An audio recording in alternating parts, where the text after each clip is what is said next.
નમસ્કાર, મુદ્દાની વાત જોવાની શરૂઆત આપ કરી ચૂક્યા છો। હું છું આપની સાથે વિકાસ મુકવાણ અને હું છું આપની સાથે જિજ્ઞાસા। મુદ્દાની વાતમાં આજે વાત કરીશું ઈરાન ઇઝરાયલ અમેરિકા યુદ્ધ વિશે। આજે સૌ કોઈએ હોળી મનાવી, દેશભરમાં તમામે પોતાના પરિવારો મિત્રો સાથે આજે હોળીના પર્વની ઉજવણી કરી, પણ અહીંયા મિડલ ઈસ્ટમાં લોહીની હોળી રમવામાં આવી રહી છે। જી હા, આજે યુદ્ધનો 5મો દિવસ છે અને 5મા દિવસે અહીંયા સમાચાર એ આવ્યા કે ઈરાનમાં જે એટેક થયો છે ત્યાં અત્યાર સુધીમાં 1000 કરતાં વધારે લોકોના મોત થયા છે। ગઈકાલે પણ આપણે હચમચાવનાર દ્રશ્યો જોયા હતા કે જ્યાં એક સાથે 159 જેટલા બાળકોની અંતિમ યાત્રા નીકળી હતી। આ સ્થિતિ અત્યારે મિડલ ઈસ્ટમાં છે, પણ આ 5મા દિવસે આખરે શું અપડેટ આવ્યા છે? શું અમેરિકા હવે અત્યારે થોડું ધીમું પડ્યું છે અથવા તો પોતાની રણનીતિ બદલી રહ્યું છે? એટલા માટે સવાલ થાય, કારણ કે એણે પોતાના જે વોરશિપ છે, એણે પોતાના જે મિલિટરી ઇક્વિપમેન્ટ છે, ધીરે ધીરે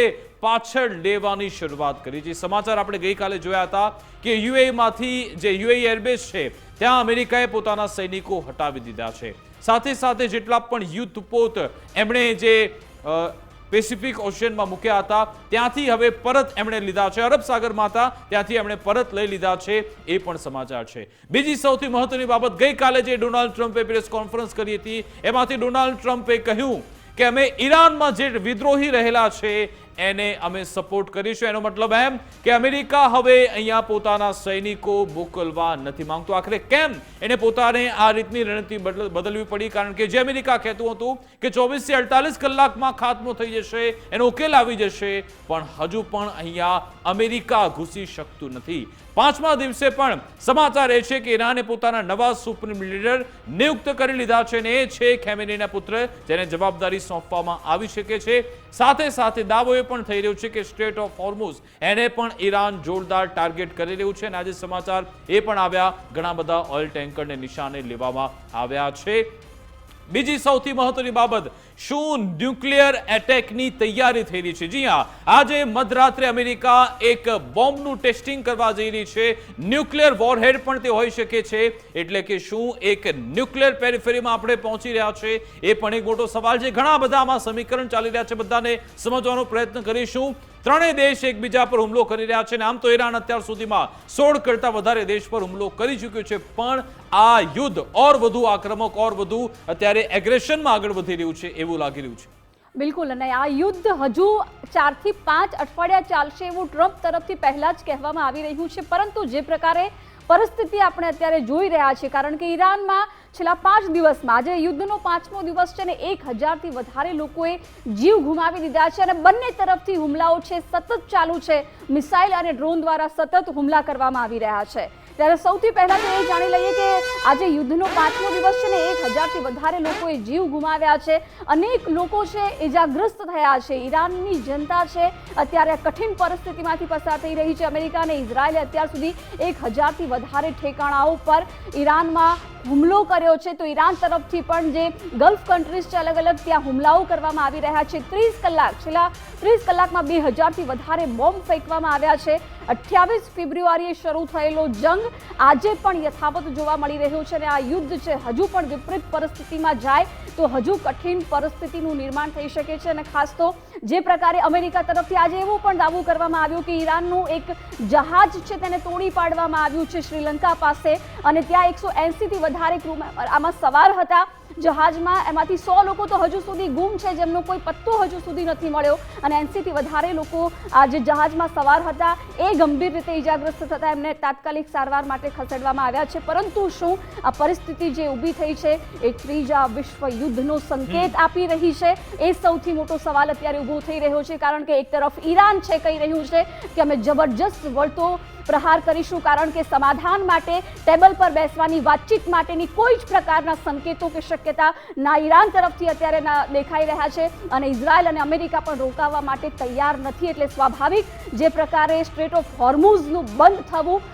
અત્યારે 10 દિવસ નહીં તો કદાચ 10 થી 15 દિવસ અથવા 1 મહિના પછી જો આ જ પરિસ્થિતિ રહે છે તો વૈશ્વિક લેવલે ખૂબ ગંભીર અસરો આની દેખાશે, જોવા મળશે। એ વિકાસ સૌથી મોટો ચિંતાનો વિષય અત્યારે બનીને ઊભો રહે છે। બિલકુલ, 48 કલાકના સૌથી મોટા અપડેટ્સ એ છે કે ડોનાલ્ડ ટ્રમ્પ એમણે પોતાના સૂર બદલ્યા છે। ડોનાલ્ડ ટ્રમ્પ જે વાત કરી રહ્યા હતા, જે સીધી રીતે કહી રહ્યા હતા કે બૂટ્સ ઓન ધ ગ્રાઉન્ડ એ રીતે અમેરિકા ઈરાનની જમીન પર ધરતી પર ઉતરશે.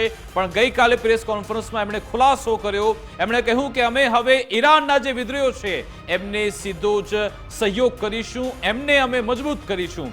તમને યાદ અપાવી દઉં કે અગાઉ પણ અમેરિકાનો ઇતિહાસ રહેલો છે કે જ્યાં જ્યાં એ પોતાની સેના મોકલે છે એને ક્યારે પણ સફળતા નથી મળી. હંમેશા અમેરિકાએ પીછેહટ કરવી પડી છે. આ સ્થિતિમાં ઈરાનની સ્થિતિમાં ડોનાલ્ડ ટ્રમ્પ એ શેખી મારી રહ્યા હતા પત્રકારો સાથે વાતચીત દરમિયાન કે હું અગાઉના રાષ્ટ્રપતિની જેમ નથી, હું અહીંયા સીધી રીતે કહેવા માંગુ છું કે અમે અહીંયા પણ પોતાના જવાનોને મોકલીશું. પણ હવે એમાં પણ એમણે પાછી પાની કરી છે અને હવે કહેવામાં આવી રહ્યું છે કે આ યુદ્ધ ઘણું લાંબુ ચાલશે. 30 થી 35 દિવસમાં અમે ખાત્મો કરીશું એવો દાવો કરવામાં આવી રહ્યો છે. આખરે ઈરાન એવું કેવો અત્યારે ફાયર પાવર બતાવી રહ્યું છે જેના કારણે અમેરિકાના સૂર બદલાયા છે. અને બીજી સૌથી મહત્વની બાબત એ કે ગઈકાલે જે એરિયા 51માં અમેરિકામાં નવદામાં જે કહેવામાં આવ્યું છે કે એક મોટો ભૂકંપનો આંચકો આવ્યો છે, એનો કોઈ આફ્ટર શોક નોંધાયો નથી. અને આજે રાત્રે એક બોમ્બનું પરીક્ષણ કરવા જઈ રહ્યું છે અમેરિકા. શું એ ન્યુક્લિયર વોરહેડની તૈયારી છે એ પણ એક મોટા સમાચાર. આ સાથે બીજા મહત્વના સમાચાર મળી રહ્યા છે એના પર નજર કરીએ. ઈરાનના ગુપ્તચર મંત્રાલય તરફથી જે આ ચોંકાવનારો દાવો કરવામાં આવ્યો છે, જી હા, બઝર વાગ્યું ચૂક્યું છે ગુજરાત ફર્સ્ટનું અને દાવો થઈ રહ્યો છે ઈરાન તરફથી કે ઇઝરાયલ અને અમેરિકા તહેરાનમાં એટલે કે ઈરાનની કેપિટલમાં આતંકી હુમલો કરાવવા માંગે છે. ઇઝરાયલ અમેરિકાએ ભાડુતી સૈનિકો મોકલ્યા. ભાડુતી સૈનિકોના એક સેલની પણ ધરપકડ થઈ છે. મોટા પ્રમાણમાં ઘાતક હથિયારોને જપ્ત પણ કરાયા છે. તમે જુઓ, હજુ તો આપણે વાત જ કરી રહ્યા છીએ કે શું અમેરિકા પોતાના જવાનોને ત્યાં ઈરાનની ધરતી પર મોકલશે કે કેમ. એનાથી સદંતર સીધી રીતે અમેરિકાએ ઇનકાર કર્યો છે અને હવે કહેવામાં આવી રહ્યું છે કે બીજા ભાડુતી સૈનિકો એટલે જે વિદ્રોહીઓ છે એમની મદદ લેવા લાગ્યું છે અમેરિકા. શું એ પરિસ્થિતિ આવી ગઈ છે કે અમેરિકા પોતાની સેનાની નહીં, ઇઝરાયલ પોતાની સેના આધારે નહીં, પરંતુ ઈરાનના વિદ્રોહીના આધારે આ યુદ્ધ જીતવા માંગે છે, અથવા તો અમેરિકા સીધી રીતે આમાં ઇન્વોલ્વ થવા નથી માંગી રહ્યું? એક મોટો સવાલ છે. બીજા મહત્વના સમાચાર પણ મળી રહ્યા છે, એના પર પણ નજર કરીએ. ગુજરાત ફર્સ્ટના બઝર સાથે એ સમાચાર આપણે ફ્લેશ કરીશું. યુદ્ધનો 5મો દિવસ અને ઇઝરાયલ અમેરિકા સતત વિધ્વંસક હુમલા કરી રહ્યું છે. ઈરાન પર આજે સૌથી વધુ હુમલા ઇઝરાયલે કર્યા. બિલકુલ, ઇઝરાયલ તરફથી સતત ઈરાન પર હુમલા ચાલુ જ છે. ઇઝરાયલને અમેરિકાએ હુમલામાં સપોર્ટ આપ્યો હોવાની પણ વાત છે. ઈરાનના અનેક શહેરોમાં ઇઝરાયલે એક સાથે એર સ્ટ્રાઇક કરી છે. યુએસ અને ઇઝરાયલના હુમલામાં અત્યાર સુધી 1145, 1000થી વધારે આપણે વાત કરતા હતા, પરંતુ આંકડો જે અત્યાર સુધીનો સામે આવ્યો છે 1145 લોકોએ જીવ ગુમાવ્યા છે. અને અત્યાર સુધીમાં 1700 થી 2000 અલગ અલગ વિસ્તાર છે જેને ટાર્ગેટ કરવામાં આવ્યા છે, હિટ કરવામાં આવ્યા છે મિસાઇલ અને ડ્રોન દ્વારા. એટલે ખૂબ મોટું નુકસાન છે એ ઈરાનમાં અત્યાર સુધી થઈ રહ્યું છે આ ઇઝરાયલ અને અમેરિકા દ્વારા કરવામાં આવેલા હુમલામાં. અને જે પ્રકારે ઈરાન તરફથી પણ એવું કહેવામાં આવ્યું છે કે અમેરિકા આતંકી હુમલો ત્યાં કરાવવા માંગે છે. 300 મિસાઇલ લોન્ચર્સ નષ્ટ કરવામાં આવી છે. ઈરાનના એક ફાઇટર જેટને પણ ટાર્ગેટ કર્યો હોવાનો દાવો કરવામાં આવી રહ્યો છે. ઈરાનના 17 યુદ્ધ જહાજ પણ અત્યાર સુધીમાં નષ્ટ થયા છે. એટલે કે જેટલા પણ ખાસ સાધનો છે મોટા મોટા, એટલે નુકસાન પણ થઈ રહ્યું છે. બંને તરફથી અત્યારે હુમલાઓ સતત ચાલુ છે. ઈરાન એક તરફ ખાડી દેશોને ટાર્ગેટ કરી રહ્યું છે, ઇઝરાયલ પર પણ હુમલા કરી રહ્યું છે. ઇઝરાયલ તરફથી પણ આજે એવો દાવો કરવામાં આવ્યો છે કે એમને પણ આ યુદ્ધમાં ખૂબ મોટું નુકસાન થઈ રહ્યું છે. પરંતુ સવાલ હવે ઈરાન જ્યાં સુધી પોતાની માંગો સાથે વાત સમાધાન સુધી નહીં પહોંચે ત્યાં સુધી આ યુદ્ધ ચાલુ રહેશે. એટલે કે સતત 5મા દિવસે પણ સામસામે હુમલાઓ યથાવત જોવા મળી રહ્યા છે. અત્યાર સુધી 1000થી વધારે લોકોએ ઈરાનમાં જીવ ગુમાવ્યો છે. બિલકુલ, અને સવાલ એ થાય કે જો ઈરાનના સુપ્રીમ લીડરની હત્યા થઈ ગઈ છે, તે હવે રહ્યા નથી, એના રક્ષા મંત્રીની હત્યા થઈ જાય છે, એના સિક્યુરિટી એડવાઇઝરની હત્યા થઈ જાય છે, IRGCના જે ટોપના 4 ડઝન કરતા વધારે જે કમાન્ડર છે, જો એની હત્યા થઈ જાય તો પછી આખરે ઈરાન આ રીતે પ્રહાર સામે અમેરિકા અને ઇઝરાયલ પર કેવી રીતે કરી રહ્યું છે, મિડલ ઇસ્ટના દેશો પર કેવી રીતે કરી રહ્યું છે, એની તૈયારી ઈરાને 25 વર્ષ પહેલા કરી નાખી હતી. જી હા, 2005માં એક મોઝેક ડોક્ટ્રીન ઈરાન તરફથી બનાવવામાં આવી હતી અને એમાં કહેવામાં આવ્યું, ડોક્ટ્રીન શું કહે છે ઈરાનની ડોક્ટ્રીન અનુસાર ભલે કે એ જે ધડ છે એ ધડ શરીરથી અલગ થઈ જાય પણ શરીર કામ કરતું રહેશે. એટલે કે ભલે એમાં જે ટોપ કમાન્ડિંગ જે આખું યુનિટ છે ભલે તબાહ થઈ જાય પણ જે શરીર છે એ કામ કરતું રહેશે. એ જ થિયરી સાથે ઈરાન અત્યારે કામ કરે છે. સમાચાર એ છે કે IRGC એ અલગ અલગ 21 ટુકડીમાં અત્યારે વિભાજિત થઈ ચૂકી છે અને એમના લક્ષ્યાંક પહેલાથી જ નક્કી કરી દેવામાં આવ્યા છે. 2005માં જ ઈરાને આ રણનીતિ તૈયાર કરી હતી કે જો એવું થાય કે આખી આપણી જે ટોપ કમાન્ડરની જે આખી યુનિટ છે જોતી રહે તો પછી શું ઈરાન એ સામે ફાયર પાવર નહીં બતાવે? શું ઈરાન વળતો પ્રહાર નહીં કરે? ઈરાન વળતો પ્રહાર કરશે. એમને કહી દેવામાં આવ્યું કે જે 21 ટુકડીઓ છે એ એક ટુકડી જેનું કામ રહેશે કે દેશમાં જે અત્યારે અસ્થિરતાનો માહોલ છે એને સુધારવાનો પ્રયત્ન કરે. એક ટુકડી જેનું કામ રહેશે કે જે દુશ્મન દેશો છે એના પર પ્રહાર કરવામાં આવે. એક ટુકડી કામ એના પર કરે કે જે લોજિસ્ટિક સપોર્ટ હોય કે પછી હથિયારોનો જથ્થો છે એનું આવન જાવન કરવું. આવા અલગ અલગ કામ એ તમામ ટુકડીને સોંપવામાં આવ્યા અને ટુકડી કામ કરતી રહેશે. ભલે એમના જે ટોપ કમાન્ડર છે એમના સુપ્રીમ લીડર ભલે માર્યા જાય પણ આ રીતે કામ થતું રહેશે. એટલા માટે જ ઈરાનમાં ભલે દાવો થતો હોય કે સુપ્રીમ લીડર નથી, રક્ષા મંત્રી નથી, તો પછી આ બધા એટેક કોણ કરી રહ્યું છે? 2005માં એમણે જે ડોક્ટ્રીન બનાવી હતી એ ડોક્ટ્રીનના આધારે જ અત્યારે IRGC કામ કરી રહી છે. બીજા સૌથી મહત્વના સમાચાર એ કે હવે સુપ્રીમ લીડર કોણ છે ઈરાનના? અયાતુલ્લા ખેમેની, જેમની હત્યા થઈ ગઈ છે. અને હવે વિગત એ છે કે અયાતુલ્લા ખેમેની એમના પુત્ર એમને જ હવે આ જવાબદારી સીધી રીતે સોંપવામાં આવી ગઈ છે અને દાવો થઈ રહ્યો છે કે એ વધારે એક્સ્ટ્રીમિસ્ટ છે ઓર વધારે આક્રમક છે. અને IRGC જે ઇરાનિયન રિવોલ્યુશનરી ગાર્ડ કોર્પ્સ છે એના પર જોરદાર કંટ્રોલ ધરાવે છે ખેમેનીના આ પુત્ર. અને હવે એમના હાથમાં જ્યારે કમાન આવી છે, પહેલાથી જ એ ઘણા બધા એવા ઈરાનની અંદર જે વિદ્રોહ થયા છે, વિરોધ થયા છે એને શાંત કરવામાં પણ માહિર છે. IRGC પણ પોતાનો કંટ્રોલ એ રાખે છે. અને હવે જ્યારે એમના હાથમાં સત્તા આવી છે તો એક વાત નક્કી છે, ડોનાલ્ડ ટ્રમ્પનો જો ઓબ્જેક્ટિવ અને હેતુ હતો કે અમારે રિઝિમ ચેન્જ કરવી છે પણ એ રિઝિમ ચેન્જ કરવામાં એ ફેલ ગયા છે, અહીંયાથી દેખાય છે. બીજો ઓબ્જેક્ટિવ હતો કે 2-3 દિવસમાં બધું પૂરું કરીને જતા રહીશું, પણ હજુ પણ અમેરિકા પોતે કર્યું છે, ડોનાલ્ડ ટ્રમ્પે પોતે કહ્યું કે 30 થી 35 દિવસની અમે તૈયારી કરી છે. એટલે સીધી રીતે અમેરિકા અત્યારે તો ફેલ સાબિત થતું દેખાઈ રહ્યું છે. જોવાનું રહેશે કે આ આખી પરિસ્થિતિ ક્યાં જઈને અટકશે. આ અંગે એનાલિસિસ કરીશું. આપણી સાથે ડિફેન્સ એક્સપર્ટ જયદેવભાઈ જોશી જોડાઈ ગયા છે, રિટાયર્ડ કેપ્ટન છે. જયદેવજી, આપનું ગુજરાત ફર્સ્ટમાં સ્વાગત છે. સર, પહેલી તો આપની પાસેથી એ પ્રતિક્રિયા લેવા માંગીશ કે યુદ્ધનો 5મો દિવસ, હોળી ધૂળેટી પર્વની પહેલા તો આપને શુભેચ્છા, શુભકામના. પણ આપણે અહીંયા એની આપણે ઉજવણી કરી, પણ આ મિડલ ઇસ્ટમાં તો લોહીની હોળી રમવામાં આવી રહી છે. તમે જુઓ કે 159 બાળકોના મોત થઈ જાય, ઈરાનના સુપ્રીમ લીડરની હત્યા થઈ જાય, એના કમાન્ડર ટોપના 46 કમાન્ડરની હત્યા થઈ જાય, રક્ષા મંત્રીની હત્યા થઈ જાય, અને છતાં પણ વાહવાઈ લૂંટવામાં આવી રહી છે. પહેલા એના પર આપની પ્રતિક્રિયા.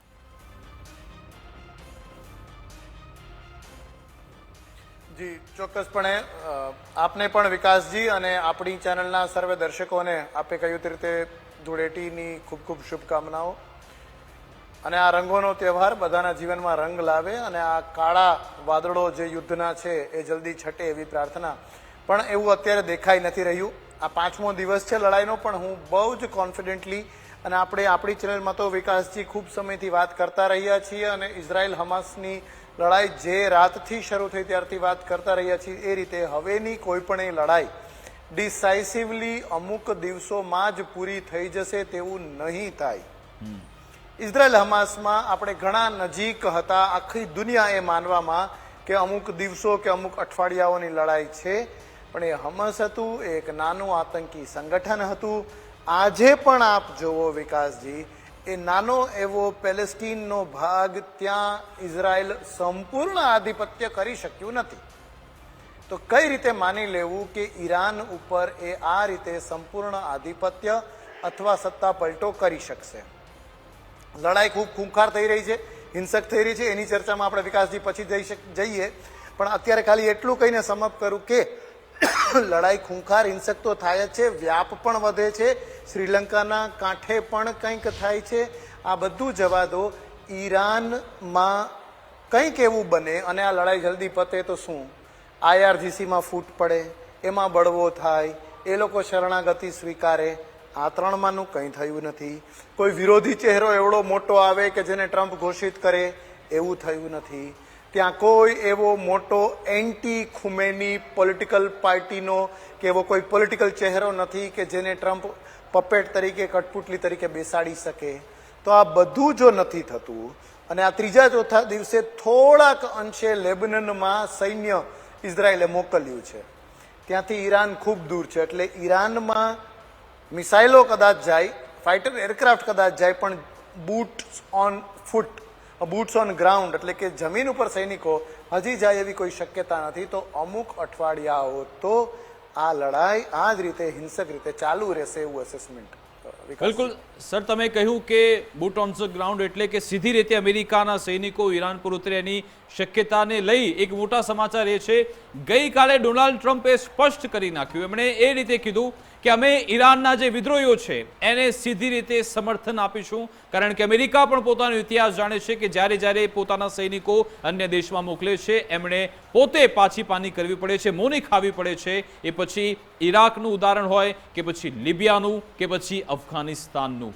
શું અહીંયા પણ એ અમેરિકાને સમજાઈ ગયું છે કે જો અમે ત્યાં પોતાના સૈનિકો ત્યાં મોકલીશું ફરી એકવાર પાછી પાની કરવી પડશે, એટલે જ હવે એ એનાથી આનાકાની કરી રહ્યા છે. અને બીજી સૌથી મહત્વની બાબત, 2 દિવસમાં ઘટનાક્રમ એ બદલાયો કે અમેરિકા પોતાનો વોરશિપ હવે હટાવી રહ્યું છે, પાછા લઈ રહ્યું છે. યુએઈમાંથી પણ પોતાના સૈનિકો એમણે એરબેઝમાંથી ત્યાંથી હટાવી દીધા છે. એ શું સંકેત આપે છે?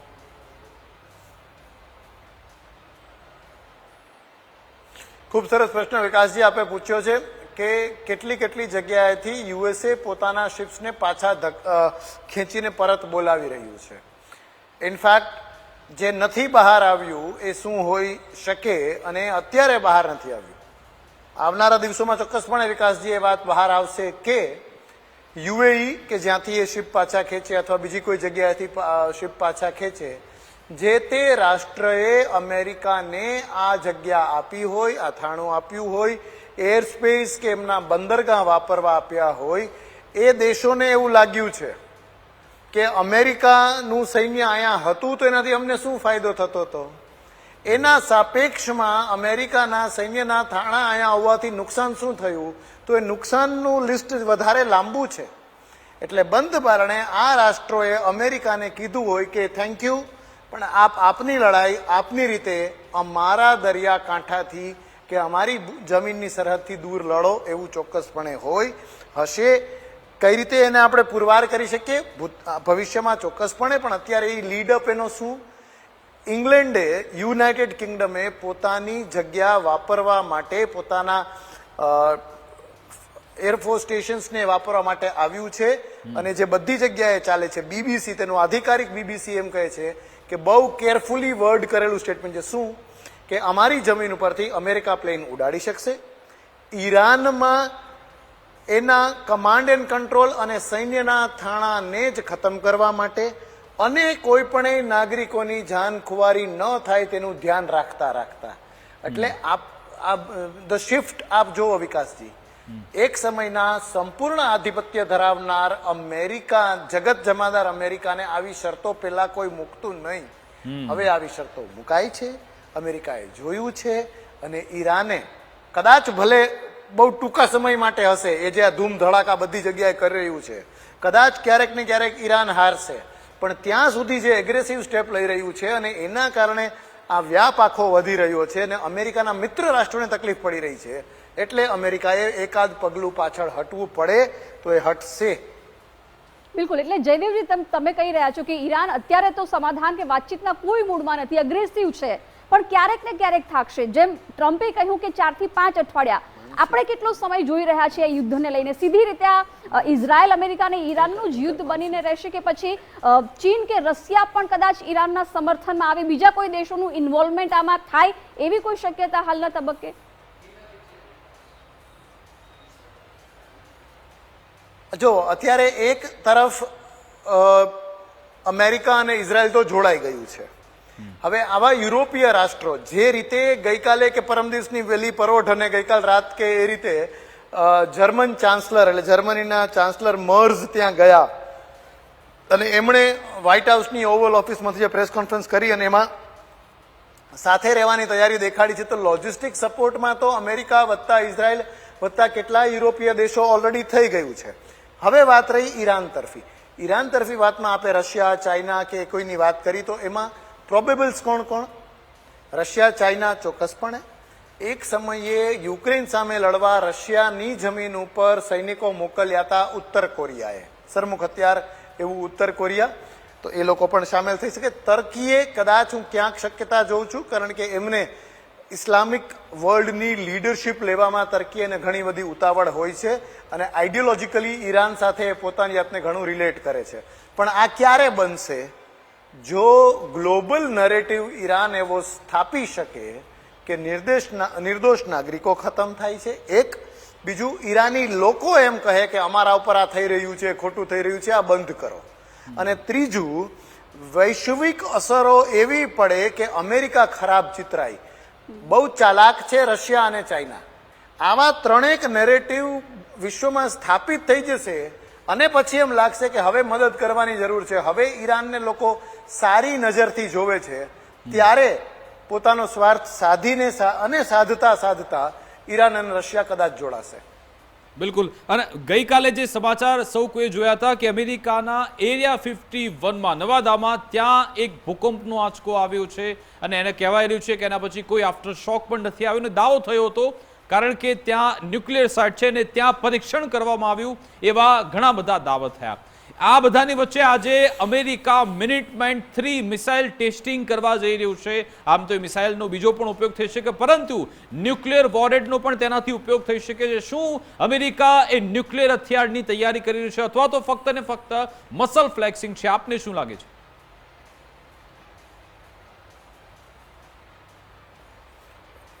સારો પ્રશ્ન છે આપનો. મસલ ફ્લેક્સિંગ તો ખૂબ કરે છે અને અમેરિકી સૈન્ય જેટલું મસલ ફ્લેક્સિંગ કરે એના કરતાં વધારે આઉટલેન્ડિશ જાહેરાતો, મોટા વિધાનો અને આમ કરી નાખશું તેવા, માફ કરીએ પણ આવો શબ્દ વાપરવો પડે, એવા બણગા ફૂંકવાનું કામ ટ્રમ્પ વધારે કરે જ છે.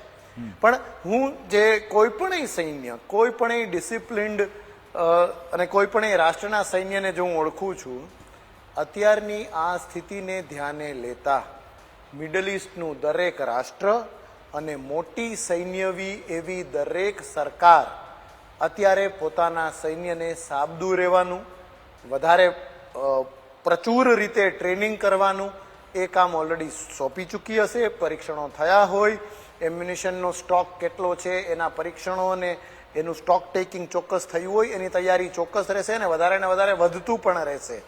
અને નવાડામાં જે કંઈ પણ બન્યું છે, યસ ડેફિનેટલી એના કોઈ ને કોઈ કારણ હોઈ શકે. આવું જ કંઈક વાત ઈરાનમાં પણ ચાલે છે. એક શબ્દ વપરાતો હોય છે વિકાસજી, ફોગ ઓફ વોર, એટલે લડાઈની આસપાસ કેટલું ફોગ, ધુમ્મસ હોય છે. ધુમ્મસમાં આપણને સ્પષ્ટ દેખાય નહીં, અને ક્યારેક આ ધુમ્મસ, આ અંધારું, આવી ગોપનીયતા એ સાયકોલોજીકલ વોરફેર લડવા માટે વપરાતી હોય છે. એટલે આવા ફોગ ઓફ વોરમાં આવી કેટલીય સાચી ખોટી વાતો પ્રસરાવવામાં આવતી હોય છે, પણ યસ ક્યારેક ને ક્યારેક એમાંથી કોઈક ને કંઈક સાચી પડતી હોય છે. બીજું અહીંયા જયદેવજી અપડેટ એ આવ્યા કે જે ઓબ્જેક્ટિવ સાથે ડોનાલ્ડ ટ્રમ્પે પ્રેસ કોન્ફરન્સ કરી હતી, એમનું કહેવું હતું કે અમારે અહીંયા રિઝિમ ચેન્જ કરવી છે. ભલે એમણે ખેમેનીને મારી નાખ્યા તેલો ખેમેની, પરંતુ હવે એમના પુત્ર મોજતબ ખેમેની એ હવે સત્તા પર આવી ગયા છે, સુપ્રીમ લીડર એ બની ગયા છે, એવા સમાચાર પણ ત્યાંથી આવી ગયા છે. તો શું આપને લાગે છે કે સતત અમેરિકા જે ઓબ્જેક્ટિવ છે એમાં તો એને એચીવ કરવામાં ફેલ થઈ રહી છે? આપને લાગે છે ફેલ થઈ રહ્યું છે?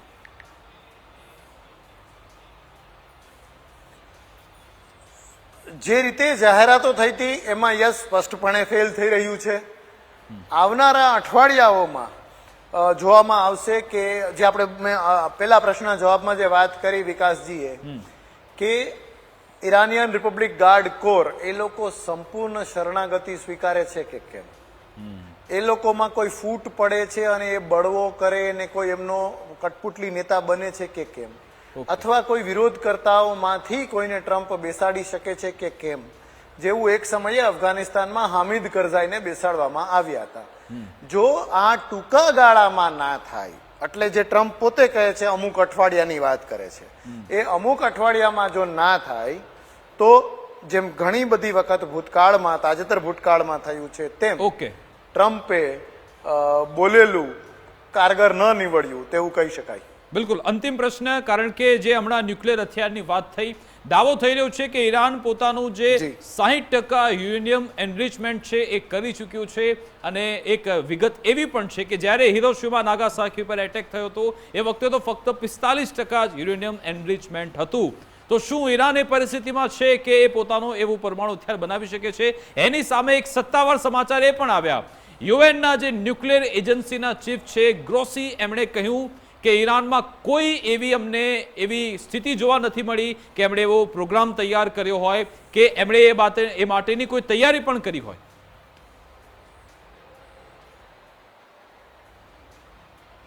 યસ, ડેફિનેટલી એમણે તો આ કહ્યું જ છે.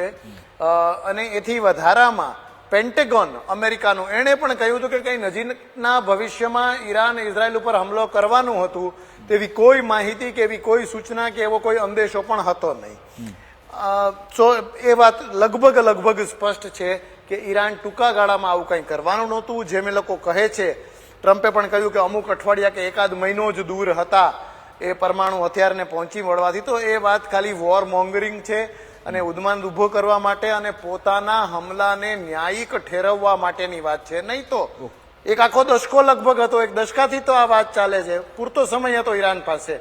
એ ઈરાન જે 300 કિલોમીટરથી માંડીને 1000 કિલોમીટરના અલગ અલગ 5 થી 7 બ્રેકેટમાં કિલોમીટરની રેન્જમાં 2, 3 કે 4 મિસાઇલો દરેક રેન્જમાં બનાવી શકે, એ આ પણ કરી જ શક્યું હોત.